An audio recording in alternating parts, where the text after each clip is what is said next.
আজ একেবারে একটা ইউনিক নতুন রেসিপি নিয়ে হাজির হয়ে গেল। চলুন তাহলে দেখে নিই কী রেসিপি নিয়ে আসলাম। আজ আমি মিষ্টি কুমড়োর পাতা দিয়ে মাছের চর্বি ভাপা করব। এটা খেতে খুব সুন্দর লাগে।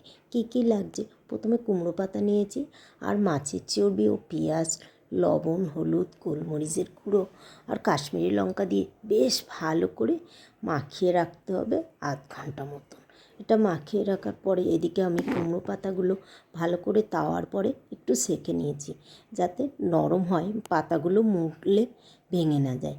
দেখুন আমি পাতাগুলো কি সুন্দর নরম হয়ে আছে। এক একটা পাতা নিয়ে তার মধ্যে এক পিস মাছের চর্বি আর ওই পেঁয়াজ লঙ্কা সমেত মশলাটা বেশ ভালোভাবে মুড়তে হবে, যাতে পাতাটার থেকে একটুও বাইরে বের হয়ে না যায়। আমি সবগুলো এইভাবে রেডি করে নিচ্ছি। এগুলো কিন্তু ভাত বা মুড়ির সঙ্গেও খেতে বেশ ভালো লাগে। দেখুন আমার সবগুলো রেডি হয়ে গেছে। পাত্রের মধ্যে কিছুটা পরিমাণে বেসন, লবণ, হলুদ আর গোলমরিচের গুঁড়ো দিয়ে বেশ ভালো করে মাখিয়ে নিয়ে সামান্য পরিমাণে সাদা তেল দিয়ে দিতে হবে। আবার জল দিয়ে একটা ব্যাটার তৈরি করে নিতে হবে। ব্যাটারটা বেশ ভালো করে ফেটিয়ে নিতে হবে।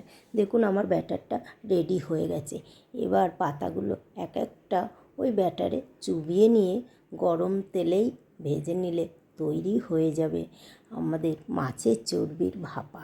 এটা গরম ভাতে খেতে তো অসাধারণ লাগে।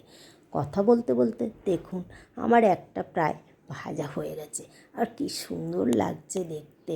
দেখতে এতটা লোভনীয় হয়েছে, মুড়ির সাথেও কিন্তু খুব ভালো খেতে লাগে। আমার রেসিপিটা যদি বন্ধুরা ভালো লাগে তাহলে লাইক, কমেন্ট, শেয়ার করে সকলে আমার পাশে থাকবেন। আর আমার রেসিপিটা সম্পূর্ণ দেখার জন্য আপনাদেরকে অনেক ধন্যবাদ রইল। এখন তবে আসি বন্ধুরা, কেমন? সকলে খুব ভালো থাকুন, এই শুভকামনা রইল।